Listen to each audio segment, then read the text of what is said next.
Kung gaano niya ako kabilis pinakasalan, gano'n niya rin ako kadaling binitawan. Si Megan Salvador, isang simpleng dalaga mula sa probinsya na naniwala sa milagro nang dumating sa buhay niya ang misteryoso at makapangyarihang si Dave Paul Magallanes. Sa gitna ng mabilis at tibok ng puso at matatamis na pangako, nauwi ang lahat sa isang madaliang pagpapakasal. Akala ni Megan na tagpuan niya na ang kanyang happily ever after sa piling ng lalaking tila galing sa isang panaginip. Ngunit ang panaginip ay mabilis na naging bangungot. Sa loob lamang na maikling panahon, isang malupit na patibong ang sumira sa kanyang dangal sa mga mata ni Dave. Dahil sa matinding selos at kawalan ng tiwala, tinaboy siya ni Dave sa gitna ng unos, durog, luhaan at walang matuluyan. Ang masakit pa rito, kinalimutan ni Dave ang kanyang sumpa nang hindi na lamang may isang buhay pang nabubuo sa sinapupunan ni Megan. Makalipas ang ilang taon, muling magtatagpo ang kanilang mga landas. Si Dave ay nananatiling matigas at puno ng poot, habang si Megan ay isang matatag na ina na sa kanyang anak na si David Gabriel. Paano itatago ni Megan ang lihim ng kanyang anak kung ang bawat tingin ng bata ay salamin ng mukha ng kanyang ama? Kakayanin ba ni Dave na harapin ang katotohanan kapag nalaman niyang ang aninong kanyang kinamumuhian ay ang tanging babaeng tunay na nagmamahal sa kanya? Isang kwento ng mabilis na pag-ibig, malalim na sugat at ang mahirap na proseso ng pagpapatawad. Tunghaya ng paglalakbay ni Megan at Dave sa gitna ng mga maling akala at ang muling pagbuo sa isang pusong mabilis na binitawan. Sabi nila ang pag-ibig ay parang sugal. Minsan sa isang taya, akala mo panalo ka na. Akala mo nahanap mo ng forever mo sa gitna ng isang mabilis na oo at matamis na sumpa sa harap ng altar. Pero paano kung taang mabilisan kang pinakasalan ay siya ring mas mabilis na bibitaw sa'yo? Paano kung sa isang maling akala ang dating I do ay maging umalis ka na? Halina't samahan niyo ako sa kwento ni na Megan at Dave. Isang kwento ng isang simpleng probinsyana na nangarap, nagmahal at nadurog. Isang kwento ng isang bilyonaryong binalot ng puot ang puso dahil sa kawalan ng tiwala. Saksi ang ulan sa kanilang paghihiwalay. Saksi ang buwan sa lihim na bitbit ni Megan. Isang buhay na bunga ng isang pag-ibig na mabilis binitawan, ngunit hindi malilimutan. Handa ba kayong saktan?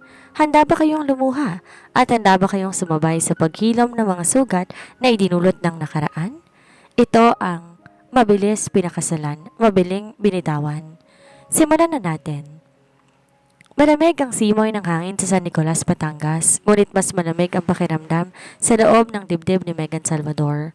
Nakatanaw siya sa malawak na lawa. Ang kanyang mga kamay marahang nakapatong sa kanyang tiyan.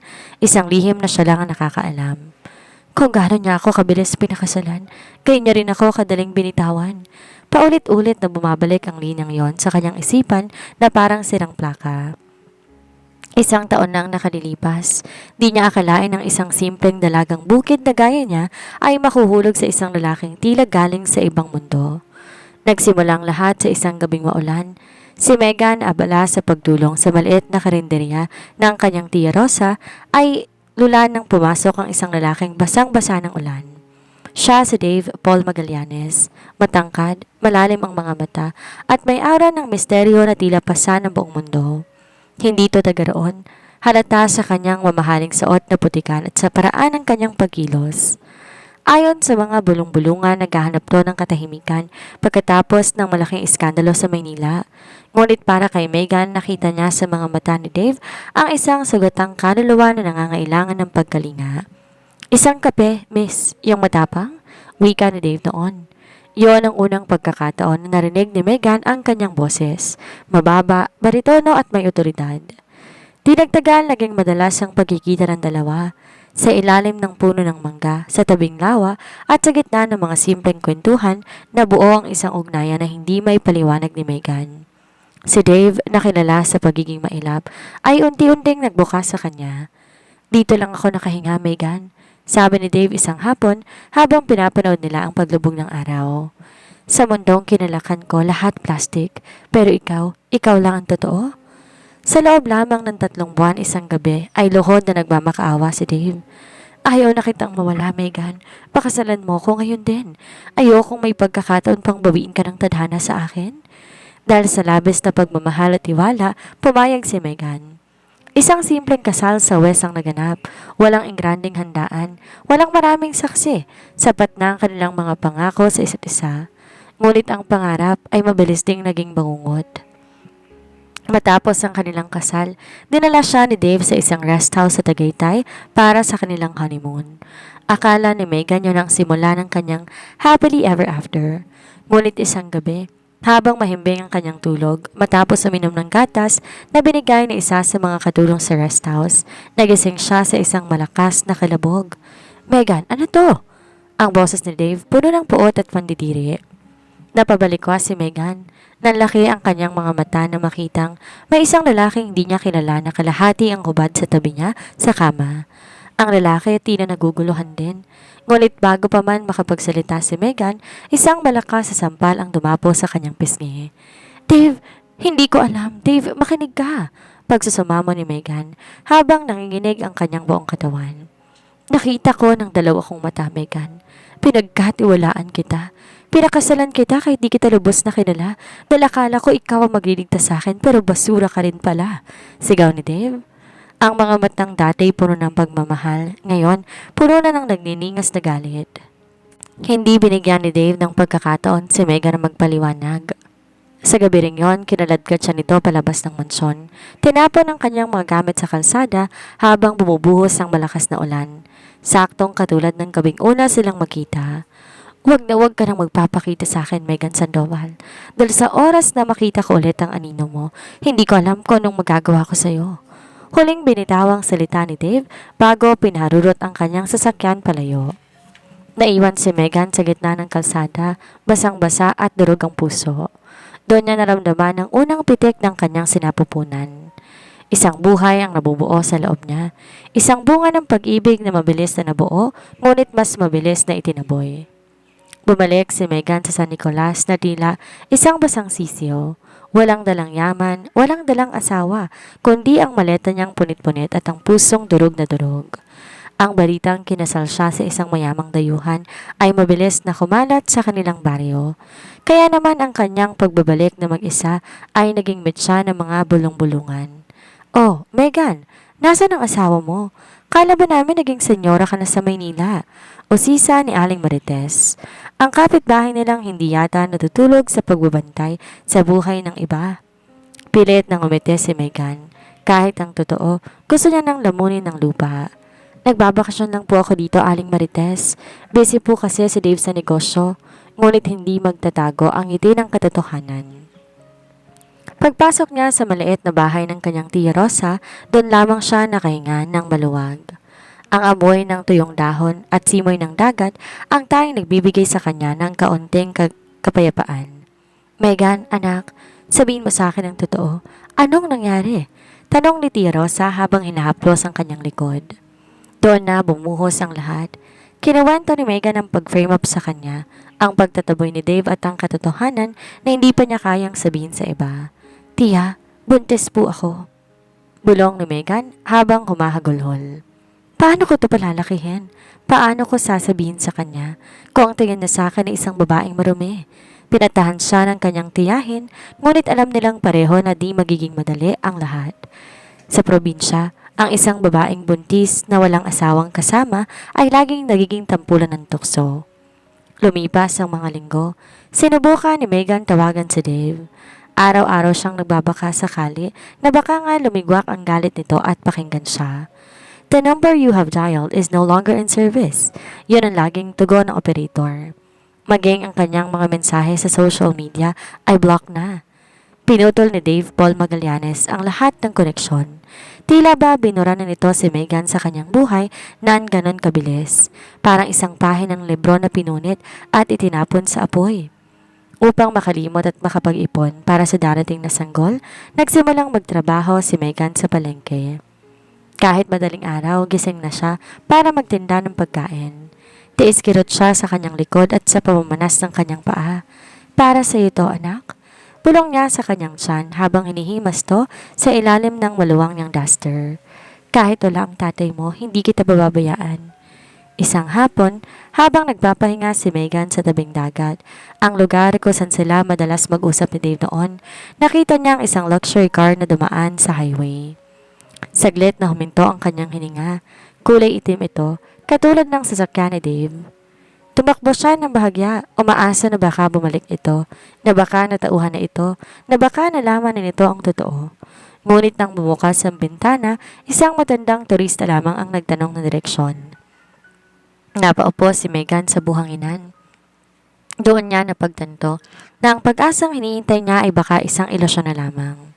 Si Dave ay bahagi na ng kanyang nakaraan na puno ng sakit at ang bata sa kanyang sinapupunan ay ang kaisa-isang buhay na magpapaalala sa kanya sa lalaking kailanman ay hindi niya maaabot. Mabilis mo akong pinakasalan, Dave, pero mas mabilis ang iyong paglimot. Mabait niyang sabi sa hangin.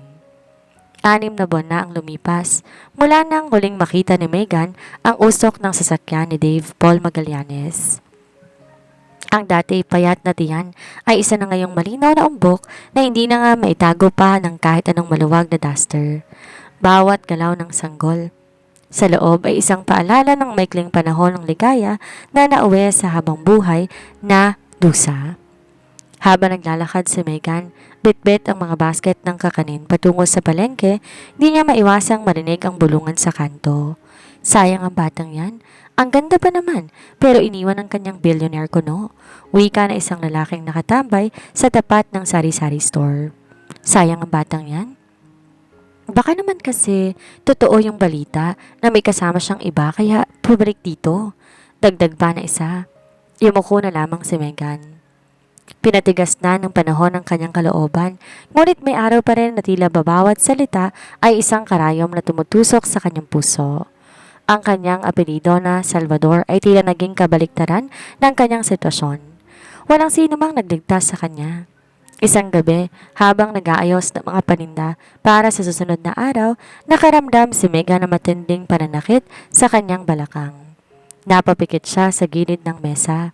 Ang kanyang pawis ay kasing lamig ng yelo. "Tia Rosa! Tia!" Tawag niya sa mahinang boses. Mabilis na lumapit ang kanyang tiyuhin. "Diyos ko, Megan! Bakit ka ba namumutla? Ang aga pa para sa iyong kabuwanan." Dinala siya sa maliit na health center ng kanilang barangay. Doon, sinabi ng midwife na kailangan niyang mag-ingat dahil sa stress at sa pagod. Ang kanyang presyon ay mataas at ang bata ay tila ba naaapektuhan ng kanyang nararamdaman. "Kailangan mong magpahinga, Megan.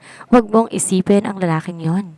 Isipin mo yung anak mo," payo ni Tia Rosa habang pinupunasan ng kanyang noo. Sa kabila ng payo, tuwing gabi bago matulog, di pa rin mapigilan ni Megan na buksan ang kanyang lumang cellphone. Tiningnan niya ang kaisa-isang litrato nila ni Dave na hindi niya nagawang burahin. Doon sa litratong yon nakangiti si Dave. Isang ngiti na akala niya ay para sa kanya habang buhay. "Paano kita sasabihan, Dave?" Bulong niya sa dilim. "Paano mo malalaman na may anak tayo kung kahit ang pangalan ko'y ayaw mo nang marinig?" Sinubukan niyang magpadala ng liham sa address sa rest house sa Tagaytay. Umaasa na baka may makabasa nito at iabot kay Dave. Ngunit makalipas sa ilang linggo, bumalik ang liham sa kanya. "Return to sender, receipt unknown." Para kay Dave Paul Magallanes. Si Megan Sandoval ay isang masamang panaginip na kailangan ng kalimutan. Ngunit para kay Megan, si Dave ay isang buhay na bahagi ng kanyang pagkatao na kailanman ay hindi niya maiwawaksi.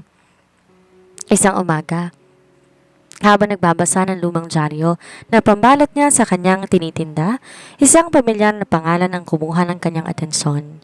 The Magallanes Group to expand in South Luzon. Dave Paul Magallanes leads the groundbreaking ceremony. Nanginginig ang mga kamay ni Megan.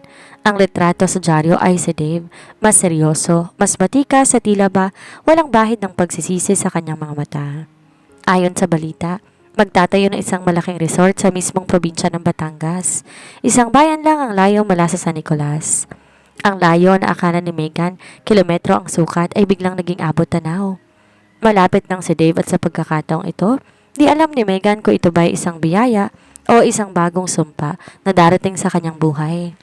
Ang balitang nabasa ni Megan sa dyaryo ay tila isang bagyong nanalasa sa kanyang katahimikan. Si Dave Paul Magallanes ay nasa Batangas. Hindi ito isang panaginip. Ang lalaking mabilis siyang pinakasalan at mas mabilis na itinaboy ay nasa isang probinsyang kinalalagyan niya. "Huwag mong susubukang lapitan siya, Megan." Babala ni Tia Rosa habang nagtitimpla ng salabat. Nakita mo na kung kano siya itrato noon? Baka sa laki ng tiyan mo kung ano pang isipin ng taong yon. Pero tiya, kailangan niyang malaman. Karapatan ng anak ko na malaman kung sinong tatay niya, sagot ni Megan. Bagaman ang totoo, nanginginig ang kanyang tuhod sa takot. Paano niya ba haharapin ang isang Dave Paul Magallanes? Ang lalaking ang huling salita sa kanya ay sumpa at puot. Ang lalaking kahit anino niya ay kinamumuhian na. Dahil sa kuryosidad at pangungulila, sumakay si Megan ng jeep patungo sa Karatig Bayan kung saan gaganapin ang groundbreaking ceremony ng bagyong resort ni Dave. Nakasuot siya ng malapad na sombrero at maluwag na jacket para hindi makilala. Mula sa malayo nakita niya ang mga mamahaling sasakyan. Doon sa gitna ng mga VIP at ng mga mamamahayag, nakatayo ang isang lalaking tila gawa sa bato. Si Dave. Mas naging matikas ito, mas seryosong mukha, at walang bakas ng kahit anong emosyon. Habang pinapanood ni Megan si Dave mula sa likod ng mga harang, biglang umarap ang lalaki sa kanyang direksyon. Nagtamang kanilang mga paningin sa loob ng ilang segundo o baka guni-guni lamang yon ni Megan. Mabilis siyang tumalikod at naglakad papalayo. Ang kanyang puso ay tumitibok ng napakamabilis at tila lalabas na sa kanyang dibdib. Sa kanyang pagmamadali na makalayo, biglang naramdaman ni Megan na isang matalim na kirot sa kanyang puson. Napahawak siya sa isang poste, habang unti-unting nangihina ang kanyang mga binti. "Huwag ngayon, anak. Huwag muna ngayon," bulong niya. Naramdaman niya ang basa sa kanyang hita. Ang kanyang paningin ay nagsimulang magdilim. Sa gitna ng ingay ng seremonya at mga palakpakan para sa tagumpay ni Dave, si Megan ay dahan-dahan nang bumagsak sa kalsada. Nagising si Megan na puti ang kisame at may amoy ng gamot. Ang kanyang Tia Rosa ay nasa tabi niya. Mugto ang mga mata. "Salamat sa Diyos, gising ka na anak," hikbi ng kanyang tiyahin. Ang sabi ng doktor, pre-eclampsia raw, masyado kang nagpa-stress, muntik na kayong mawala ng bata. Ang baby ko, tiya, garalgal na tanong ni Megan. "Ligtas siya, pero kailangan mong mag-bed rest. Hindi ka po pwedeng magtrabaho at higit sa lahat, kailangan mong tumayo sa kahit anong magbibigay sa'yo ng sakit ng loob." Napaluha si Megan.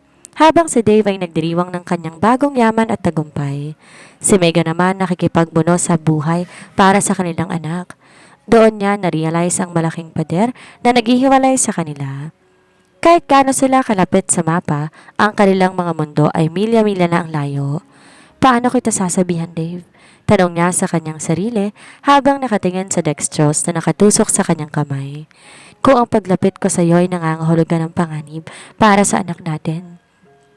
Lumipas ang ilang buwan na tila parang pagong ang usad para kay Megan. Dahil sa kanyang kondisyon, bawal na siyang magtrabaho sa palengke. Ang kanyang araw-araw ay umiikot na sa loob lamang ng maliit na silid. Sa pag-inom ng gamot at sa pananalangin na sana'y maging malakas ang kanyang dinadala. Isang gabing maulan, katulad ng gabing una silang magkita ni Dave, biglang naramdaman ni Megan ang matinding hilab. Hindi na to simpleng kirot na naranasan niya noon, ito na ang hudyat. "Tia! Tia Rosa!" sigaw ni Megan habang ang kanyang mga daliri ay bumaon na sa kanyang banig. Sa tulong ng mga kapitbahay na isugod si Megan sa pampublikong ospital sa bayan. Ang bawat kontraksyon ay tila humihinto sa kanyang katawan, ngunit sa gitna ng sakit ang pangalan pa rin ni Dave ang kanyang binubulong. "Dave! Dave!" Ngunit walang Dave na humahawak sa kanyang kamay. Walang Dave na nagpapalakas ng kanyang loob. Ang tanging kasama niya ay ang kanyang Tia Rosa at ang malamig na bakal ng hospital bed. Pagkalipas ng 8 oras na pakikipaglaban, isang malakas na iyakang pumuno sa delivery room. Isang malusog na lalaki. "Megan," nakangiting sabi ng doktor. Nang ilapag ang sanggol sa kanyang dibdib, tila ba huminto ang mundo ni Megan. Nawala ang lahat ng pagod, nawala ang lahat ng hapde. Ngunit nang tingnan niyang mabuti ang mukha ng bata, napahikbi siya ng malakas. Ang ilong, ang hugis ng labi, lalo na ang mga mata ay tila ba isang maliit na bersyon ni Dave Paul Magallanes. Ang bata ang kaisa-isang ebidensya ng kanilang nakaraan na hindi kailanman mabubura. "Anong pinangalan mo sa kanya, anak?" tanong ni Tia Rosa habang pinagmamasta ng sanggol sa nursery. Tumingin si Megan sa bintana ng ospital. Mula roon, natatanaw niya ang malayo at maliwanag na mga ilaw ng itinatayong resort ni Dave. David Gabriel? Bulong ni Megan. Dave para sa kanyang ama. At Gabriel dahil siyang anghel na nagligtas sa akin sa gitna ng dilim? Habang lumalaki si Baby David sa mga susunod na buwan, mas lalo naging kapansin-pansin ang pagkakahawig nito kay Dave. Sa tuwi namang ilalabas ni Megan ang bata sa baryo, di maiwasan ng mga tao na magbulong-bulungan. Kamukhang kamukha ng bilyonaryo, sabi ng isang alis sa tindahan. Hindi po pwedeng itanggi, Megan. Kahit hindi ka aminin ng tatay niyan, ang mukha niya na nagsasabi ng totoo. Ngunit para kay Megan ang pagkakahawig na iyon ay isang sumpa at biyaya. Biyaya dahil may bahagi pa rin ni Dave na naiwan sa kanya. Ngunit sumpa dahil tuwing titingnan niya ang anak, naalala niya ang gabi na itinaboy siya ni Dave na parang basura. Paano niya itatago si David sa mundong maliit lamang? Paano kung isang araw magtagpo ang landas ng ama at ng anak? At paano niya sasabihin sa bata na ang kanyang ama ay ang lalaking kinamumuhian, ang mismong anino ng kanyang ina? 1 taon at kalahati ang lumipas. Si David Gabriel ay isa ng masiglang bata at may mga matang tila nangungusap at buhok na kasing itim ng gabi. Saktong katulad ng kanyang ama. Ngunit ang pangailangan ng bata ay hindi na kayang punan ng pagtitinda lamang ng kakanin sa probinsya. Megan, sigurado ka pa rito? Tanong ni Tia Rosa habang kinakarga ang natutulog na sa David.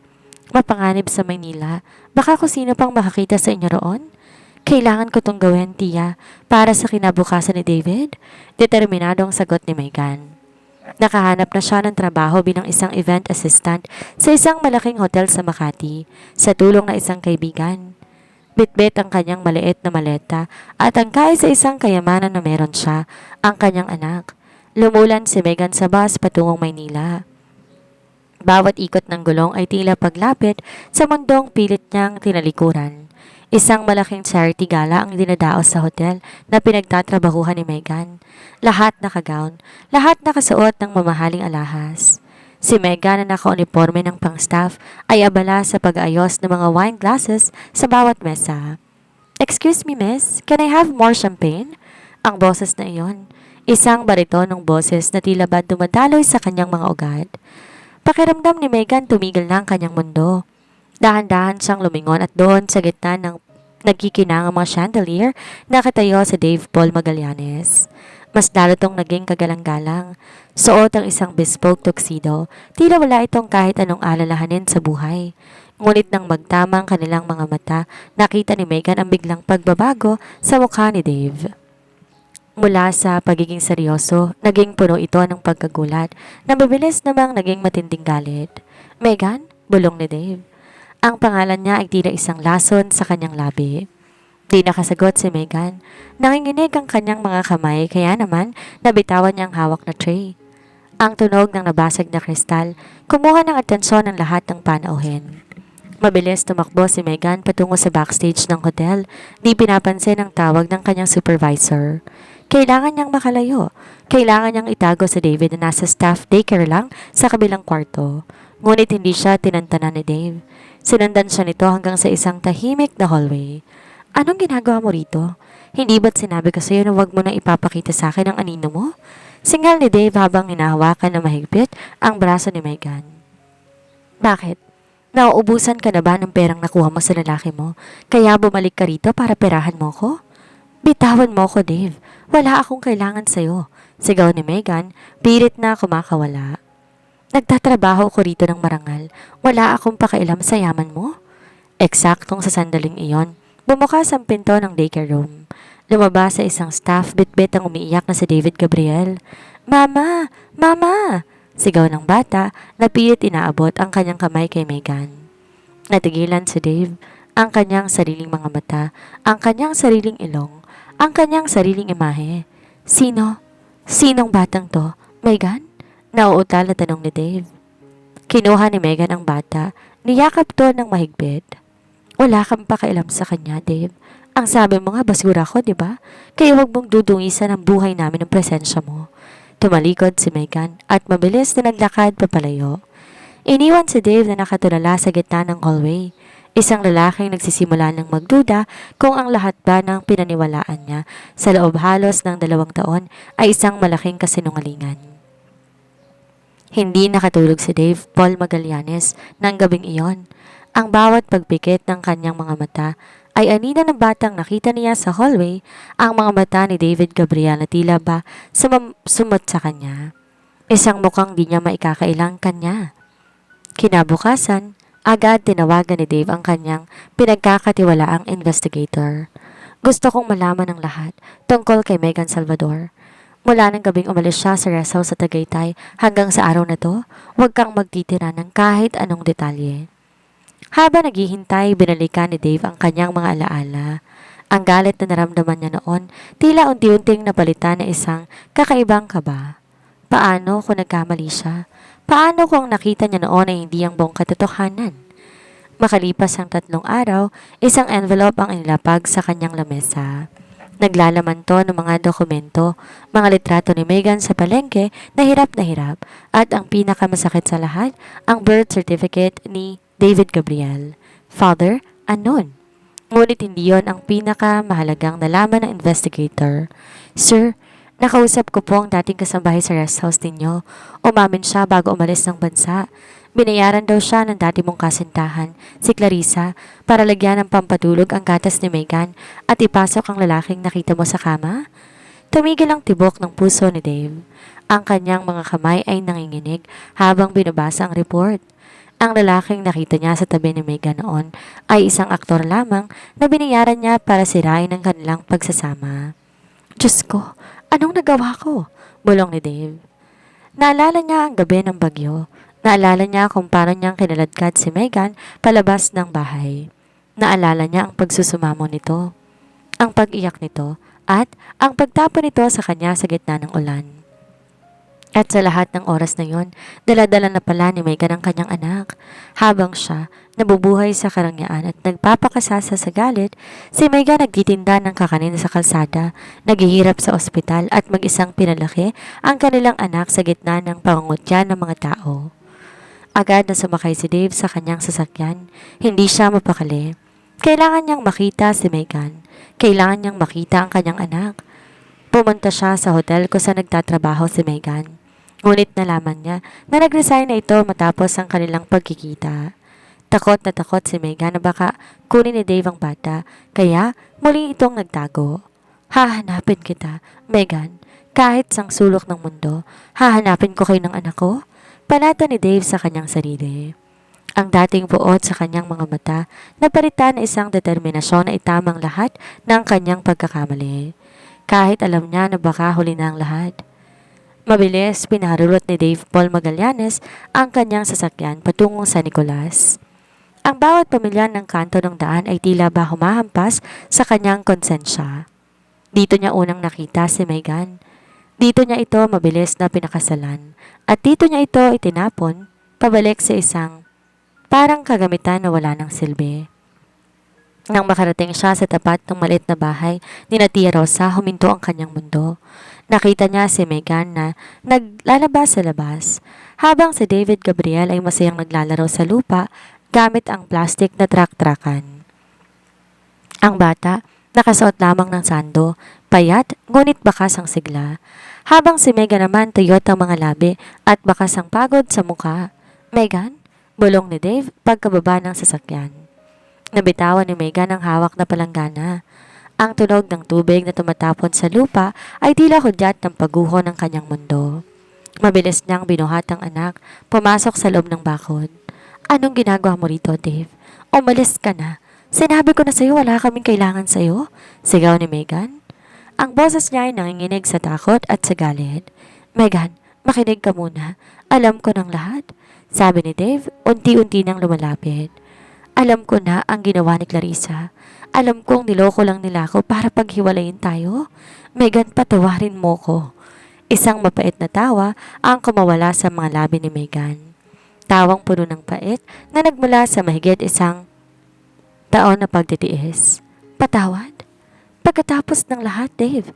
Pagkatapos mo kong hiyain, saktan at itapon sa ulan habang daladala ko ang mga anak mo? Bulyaw ni Megan. Alam mo ba kung gaano kahirap manganak ng mag-isa sa ospital habang iniisip ko kung paano kami kakain bukas? Alam mo ba kung ilang gabi akong umiiyak dahil ang anak ko, hinahanap ang tatay niya kahit hindi pa niya nakikita? Nakayoko si Dave, ang bilyonaryong kinatatakutan niya. Sa boardroom ay tila isang maliit na bata sa harap ng babae na sinira niya ang buhay. Gusto kong bumawi, Megan. Hayaan mo akong maging ama kay David. Hayaan mo akong ibigay ang lahat sa kanya. Pagsusumamo ni Dave. Pilit inaabot ang kamay ni Megan. Ibigay ang lahat? Ang yaman mo bang magbabalik ng dangal ko na tinapakan mo sa harap ng maraming tao? Ang pera mo ba ang magbubura ng mga luhang tumulo sa mga mata ko tuwing tinatanong ako ng mga kapitbahay kung bakit ako iniwan ng asawa ko? Niyakap ni Megan na mas mahigpit sa David na ngayon umiiyak na rin nang dahil sa tensyon. Mabilis mo akong pinakasalan, Dave, pero mas mabilis mo akong binitawan. At sa bilis noon, iniwan mo akong dugaan ng puso. Ngayong alam mo na ang totoo. Akala mo ba gano'n lang kadaling bumalik? Hindi, Dave. Ang anino na kinamumuhian mo noon, yun lang ang natitira sa'yo ngayon. Pumasok si Megan sa loob ng bahay at malakas na isinarado ang pinto. Nanatiling nakatayo si Dave sa labas sa ilalim ng init ng araw. Narinig niya ang pagikbi ni Megan mula sa loob at doon niya na-realize na hindi sapat ang katotohanan para pagtagpi-tagpiin ang isang pusong winasak ng kawalan ng tiwala. Ang sugat na kanyang nilikha ay hindi kayang gamutin ng kahit anong yaman. Kailangan ng oras at higit sa lahat, kailangan ng isang himala para muling mabuksan ang pintong kanyang isinara. Hindi umalis si Dave Paul Magallanes. Sa halip na bumalik sa kanyang marangyang penthouse sa Makati, nanatili siya sa San Nicolas. Inupahan niya isang maliit na bahay malapit sa kalsada kung saan madalas dumaan si Megan. Ang bilyonaryong dati laging naka-Amerikana, ngayon naka-t-shirt na lamang at tsinelas. Sinubukang mamuhay ng simple para lamang mapalapit sa kanyang mag-ina. Araw-araw nagiiwan si Dave ng mga sariwang prutas at gatas sa pintuan ni Megan. Hindi siya kakatok, hindi siya mamimilit. Hahayaan na lang niya ang mga ito doon. Isang hapon, habang naglalakad si Megan, bitbit ang timba ng tubig, biglang sumulpot si Dave. Hindi ito nagsalita. Kinuha lang nito ang timba at dinala hanggang sa loob ng bakod. Salamat, maikling sabi ni Megan. Hindi tumitingin sa mga mata ni Dave. Walang anuman, Megan. Kahit ito lang, hayaan mong tulungan kita. Mahinahong sagot ni Dave. Nakita niya si David Gabriel na nakasilip sa bintana. Kumaway si Dave at sa unang pagkakataon, ngumiti ang bata sa kanya. Isang ngiti na tila ba humahaplos sa kanyang nagdurugong puso, ngunit ang katahimikang yon ay panandalian lamang. Isang hapon, isang pulang sports car ang huminto sa tapat ng bahay ni na Megan. Buoba mula ron si Clarissa, ang babaeng naging metsa ng kanilang paghihiwalay. Dave, ano ba itong ginawa mo sa sarili mo? Sigaw ni Clarissa habang diring-dire na tumitingin sa paligid. Bumalik ka na sa Maynila. Hindi bagay sa iyo ang lugar na ito at lalong hindi bagay sa iyong babaeng yan. Lumabas si Megan mula sa kusina, bitbit ang kanyang tapang. Clarissa, umalis ka rito. Wala kang karapatan na manggulo sa pamamahay ko. Pamamahay? Itong barong-barong na ito? Tawa ni Clarissa. Hinarap niya si Dave. Dave, huwag kang magpapaloko. Sigurado ka ba na anak mo ang batang yan? Baka naman ginagamit lang niyang bata para makuha ang pera mo. Isang malakas sa sampal ang nagpatahimik sa buong paligid. Ngunit, hindi si Megan ang sumampal, kung hindi si Dave. Huwag na huwag mong dudunisan ang pangalan ng asawa ko at ng anak ko, Clarissa, banta ni Dave. Ang boses niya ay kasing lamig ng yelo. Alam ko ng lahat. Alam ko na ang ginawa ninyo ni Marco sa Tagaytay. At kung hindi ka aalis sa harapan ko ngayon din, sisiguraduhin kong mabubulok sa kulungan sa salang defamation at fraud. Nanginginig sa takot at hiya, sumakay si Clarissa sa kanyang sasakyan at mabilis na humarurot papalayo. Naiwan silang dalawa sa tapat ng bahay. Tumingin si Dave kay Megan. Ang kanyang mga mata puno ng pagsisisi. Megan, hindi ko hinihinging patawarin mo ko kaagad. Pero sana bigyan mo ko ng pagkakataon na patunayan na ikaw lang at si David ang buhay ko. Napaupo si Megan sa hagdanan. Ang kanyang mga luha na matagal niyang pinigil ay muling pumatak. Pagod na ako, Dave. Pagod na akong matakot. Pagod na akong mag-isa. Lumapit si Dave at sa pagkakataong ito, hindi siya tinulak ni Megan. Niyakap niya ito ng mahigpit, yakap na puno ng pangulila at ng sakit, at unti-unting pagtanggap. Dito lang ako, Megan. Hindi na ako aalis. Hinding-hindi na kita bibitawan, bulong ni Dave sa gitna ng paghigpi ni Megan. Ngunit sa kabila ng pagbabate, alam nilang dalawa na ang pagtitiwala ay hindi parang damit na kapag napunit ay madaling tahiin. Marami pa silang pagdaraanan bago muling mabuo ang kanilang pinapangarap. Noon, isang taon ang mabilis na lumipas nang magpasya si Dave Paul Magallanes na manatili sa San Nicolas. Hindi siya bumalik sa kanyang marangyang buhay sa Maynila nang hindi kasama ang kanyang mag-ina. Sa halip, ginawa niyang opisina ang kanyang resort sa Batangas upang araw-araw makasama niya sina Megan at David Gabriel. Hindi naging madali ang una nilang buwan. May mga gabi pa rin na nagigising si Megan na may takot sa kanyang mga mata. Takot na baka pagising niya wala na naman si Dave. Ngunit sa bawat pagkakataong yon, naroon si Dave, nakahawak sa kanyang kamay, tinitiyak na hindi na siya muling aalis. Si David Gabriel naman tuluyan ng naging daddy's boy. Sa tuwing uuwi si Dave mula sa trabaho, ang batang unang sumasalubong sa kanya sa pinto. "Daddy, look at my drawing!" Sigaw ni Dave mula sa trabaho. Habang pinapakita isang drawing ng 3 tao na magkakahawak kamay sa ilalim ng isang malaking puno ng mangga. Napangiti si Dave at binuhat ang anak. "Dad, yung 3 ba yan?" Sa dalampasigan kung saan sila unang nagplano ng kanilang buhay. Muli, lumuhod si Dave sa harap ni Megan. Ngunit sa pagkakataong ito, wala nang pagmamadali. Wala nang kailangan na takasan. "Megan Salvador, minahal kita ng labis noon. At dahil doon, hindi ko na nabantayan pa ang tiwala natin noon. Inihiling ko na pakasalan mo akong muli, hindi dahil kailangan natin ng papel, kundi dahil gusto kong ipangako sa harap ng Diyos at ng anak natin na ang kamay mo ay hindi ko nabibitawan, kahit anong dilim pa ang dumating." Sa gitna ng mga luha ng kaligayahan, tumango si Megan. "Oo, Dave, pakakasalan kitang muli." Naganap ang kasal sa mismong bayan ng San Nicolas. Simple lamang ito, ngunit puno ng mga taong naging saksi sa hirap na pinagdaanan ni Megan. Ang kanyang tiya Rosa ay maluha-luha habang pinapanood ang kanyang pamangkin na naglalakad sa aisle na gawa sa puting buhangin. Suot ng isang simpleng puting gown, si Megan ay tila isang anghel na bumaba sa lupa. Sa dulo ng altar, naghihintay si Dave, bitbit ang kanilang anak na si David. Nang magtagpo ang kanilang mga kamay, tila ba nawala ang lahat ng sakit ng nakaraan. Ang gabing tinapon siya sa ulan, ang mga araw na nagtitinda ng kakanin para mabuhay, ang bawat gabing umiiyak siya sa pangungulila, lahat ng iyo'y naging bahagi na lamang ng isang kwentong tapos na. Sa bawat anino na darating sa buhay natin, ako ang magiging liwanag mo, Megan.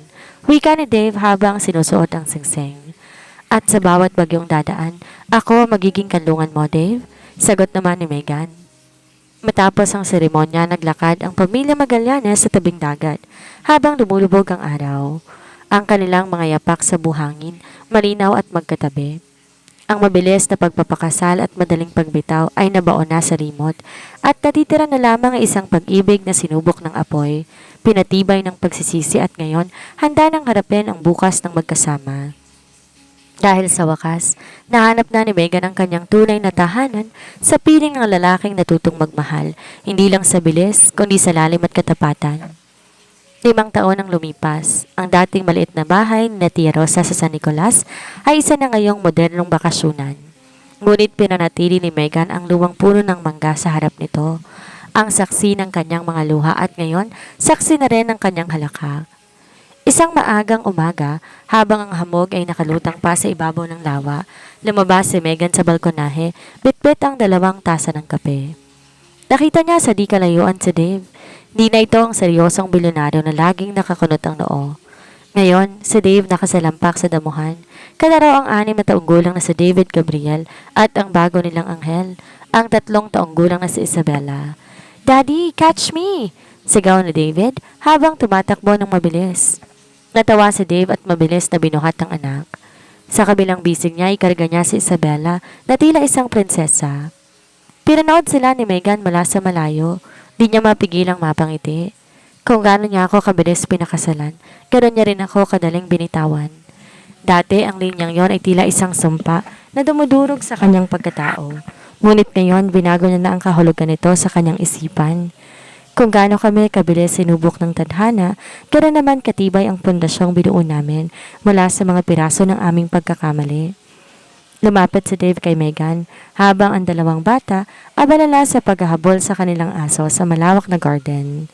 Kinuha ni Dave ang isang tasa ng kape, hinalikan si Megan sa noo. Iniisip mo na naman ba ang nakaraan? Tanong ni Dave. Tila nababasa ang isip ng asawa. Umiling si Megan at sumandal sa balikat ni Dave. Hindi, iniisip ko lang kung gaano tayo kapalad. Na sa kabila ng lahat ng sakit, binigyan pa tayo ng pagkakataong itamang lahat. Hindi lang pagkakataon to, Megan. Seryosong sabi ni Dave habang nakatingin sa kanilang mga anak. Ito ang buhay na pinili nating ipaglaban. Salamat dahil hindi ka sumuko sa akin, kahit ako mismo'y sumuko na sa sarili ko noon. Sa uling bahagi ng kanilang kwento, napatunayan ni na Megan at Dave na ang pag-ibig ay hindi isang karera. Hindi ito nasusukat sa bilis ng pagpapakasal o sa dami ng mga pangakong binitawan sa simula. Ang tunay na pag-ibig ay matatagpuan sa gitna ng bagyo, sa desisyong manatili kapag mahirap na, sa lakas ng loob na humingi ng tawad at sa kakayahang magtiwalang muli kahit ang puso'y puno na ng pilat. Habang pinapanood nila ang pagsikat ng araw sa San Nicolas, alam ni na Megan at Dave na wala ng lihim, wala ng anino at wala ng bibitaw.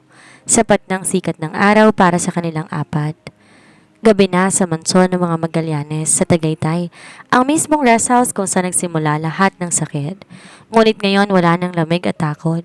Ang bawat sulok puno na ng init ng pamilya at amoy ng sariwang jasmine. Habang mahimbing na natutulog, sina David Gabriel at ang maliit na si Isabella, naiwan si Megan sa library ni Dave upang mag-ayos ng ilang mga dokumento. Doon, sa pagitan ng mga lumang libro, may nalaglag na isang kupas na sobre. Ito ang liham na isinulat ni Megan nung siya'y buntis pa sa probinsya. Ang liham na bumalik sa kanya noon na may tatak na recipient unknown. Ang pagbabalik ng kahapon, binasang muli ni Megan ang kanyang sariling sulat. Dave, hindi ko alam kung mababasa mo to pero gusto kong malaman mo na hindi ako galit sa'yo. Nasasaktan ako, oo, pero hindi kita magawang kapuotan. May bahagi mo na naiwan sa akin, isang buhay na nagpapaalala sa akin na minsan naging totoong lahat sa atin. Sana balang araw makita mo siya. Di napansin ni Megan na nasa likuran na pala niya si Dave. Naramdaman na lamang niya ang marahang pagyakap nito sa kanyang bewang at ang pagpapatong ng baba nito sa kanyang balikat. Yan ba ang dahilan ng liham ng di nakarating sa akin? Bulong ni Dave. Ang boses ay puno ng pagsisisi, ngunit may halong pagmamahal. Tumango si Megan. Iniisip ko lang, Dave, paano ko nakarating to sa'yo noon? Magbabago kaya ang lahat? Ang sagot ni Dave. Humarap si Dave kay Megan at tinawakan magkabilang pisngi nito. Sa totoo lang, baka noon sa sobrang bulag ko sa galit, itinapon ko lang din to. Ganon ako katigas noon, Megan. Ganon ako kawalang isip. Yumuko si Dave, ang kanyang nooy nakasandal sa noo ni Megan. Pero alam mo kung anong natutunan ko? Hindi ang liham ang nagpapabago sa akin, kundi ang makita kang muli. Ang makita ang tibay mo. Ang liham na yan ay patuloy lang na mas mabuti kang tao kaysa sa akin. You loved me even when I gave you every reason to hate me. Pinatugtog ni Dave ang kanyang paboritong kanta sa luma nilang record player. Isang mabagal na kanta na tila humihinto ang oras. Inaya niya si Megan na sumayaw sa gitna ng library, sa ilalim ng liwanag ng buwan na tumatago sa malaking bintana. Dave, pagod na ako sa pag-iisip sa paano kung, nakangiting sabi ni Megan habang sumasabay sa indayog ng musika. Ako rin, sagot ni Dave. Kaya simula ngayon ang iisipin na lang natin ano na ang susunod. Gusto kong dalhin kayo sa Switzerland sa susunod na buwan. Gusto kong makita ni David ang niebe at gusto ko pakasalan ka ulit noon. Natawa si Megan. Pangatlong kasal na yan, Dave Paul Magallanes. Baka mapagod ang pari sa atin. Hinding-hindi ako mapapagod na mangako sa iyo, Megan, kahit kailan. Seryosong sagot ni Dave bago siya dahan-dahan na hinalikan. Nang gabi rin yon, bago sila matulog, pinagmasdan nila ang kanilang dalawang anak na mahimbing ang tulog sa kabilang kwarto. Doon, Sa katahimikan ng gabi, na-realize ni Megan ang pinakamalaking himala ay hindi ang yaman ni Dave, kundi ang pagkakataong mabuong muli ang isang pamilya na minsan ang winasak ng pagdududa. Ang liham na kupas ay tinago ni Dave sa kanyang wallet, isang paalala na sa likod ng bawat sakit may isang babae na hindi sumuko sa kanya. Mabilis mo akong pinakasalan, Dave, bulong ni Megan habang papapikit na ang mga mata. At habang buhay kitang iibigin, Megan, sagot ni Dave habang mahigpit na nakahawak sa kamay ng asawa. Tinitiyak na sa pagkakataong to wala nang bibitaw. Ang kwentong ito ni na Megan at Dave ay hindi lamang isang kwento ng pag-ibig at sakit. Ito'y puno ng mga aral na sumasalamin sa totoong buhay. Narito ang mga pangunahing mensahe na maiiwan sa puso ng mga tagapakinig. Ang halaga ng tiwala, trust. Ang pundasyon ng anumang pagsasama ay hindi ang bilis ng pagpapakasal o ang tindi ng bugso ng damdamin, kundi ang tiwala. Huwag basta-basta magpapadala sa nakikita ng mga mata o naririnig ng mga tenga nang di mo na kinukumpirma ang katotohanan. Ang isang maling akala ay kayang sumira ng buhay sa loob lamang ng isang segundo. Huwag magpadala sa bugso ng galit o pride. Si Dave ay nagpadala sa kanyang pride at galit kaya mabilis niyang binitawan si Megan. Ang galit ay parandalian lamang, ngunit ang pinsalang dulot nito maaaring maging panghabang buhay. Sa gitna ng galit, pinakamainam na manahimik muna kaysa makapagsalita o makagawa ng bagay na pagsisisihan mo sa huli. Katatagan sa gitna ng pagsubok o resilience. Pinakita ni Megan ang lakas ng isang babae at ng isang ina. Sa kabila ng pangungutya ng mga tao at ng hirap ng buhay sa probinsya, pinilit niyang tumayo para sa kanyang anak. Ang pagiging mag-isa ay hindi kahinaan. Ang isang ina gagawin ng lahat para sa kanyang anak at ang hirap ay pansamantala na lamang kung meron kang sapat na determinasyon. Ang kapangyarihan ng pagpapatawad o forgiveness. Hindi madali ang pagpapatawad. Lalo na kung ang taong nanakit sa iyo ay ang taong pinagkatiwalaan mo ng iyong buhay. Ang pagpapatawad ay hindi para sa taong nagkasala, kundi para sa sarili mong katahimikan. Gayunpaman, ang pagpapatawad ay hindi nangangahulugan na kailangan kalimutan ang nangyari. Ito'y pagtanggap ng nakaraan ay hindi na mababago, ngunit ang hinaharap maaari pang ayusin. Ang katotohanan ay laging lalabas. Kahit anong galing sa pagkakaplano ni na Clarissa, ang katotohanan ay nakahanap pa rin ng paraan upang mabunyag. Ang kasinungalingan ay parang anino, pilit kang susundan hanggang sa ikaw ay mapagod. Sa huli ang katapatan pa rin ang mananaig at ang katarungan darating sa takdang panahon. Mensahe para sa kabataan. Ang pag-ibig ay hindi para isang karera na kailangan madaliin. Huwag pumasok sa isang commitment kung hindi pa handa ang iyong puso at isipan sa mga responsibilidad at pagsubok na kasama nito. Ang tunay na pagmamahal ay marunong maghintay, makinig at higit sa lahat marunong maniwala sa kabila ng mga pagdududa. Dito muna magtatapos ang ating pagsasama para sa araw na ito. Sana'y may napulot kayong aral at inspirasyon sa kwento ni na Megan at Dave. Na sa kabila ng bawat unos at maling akala, laging may puwang ang pagpapatawad at bagong simula. Maraming salamat sa inyong walang sawang pagtitiwala at suporta sa aking munting channel. Kayong nagbibigay buhay sa bawat salitang aking sinusulat at bawat kwentong aking ibinabahagi. Huwag po nating kalilimutan, ang bawat sugat ay may hilom at ang bawat paalam ay may kalakip na bagong hello. Mag-ingat po kayong lahat palagi.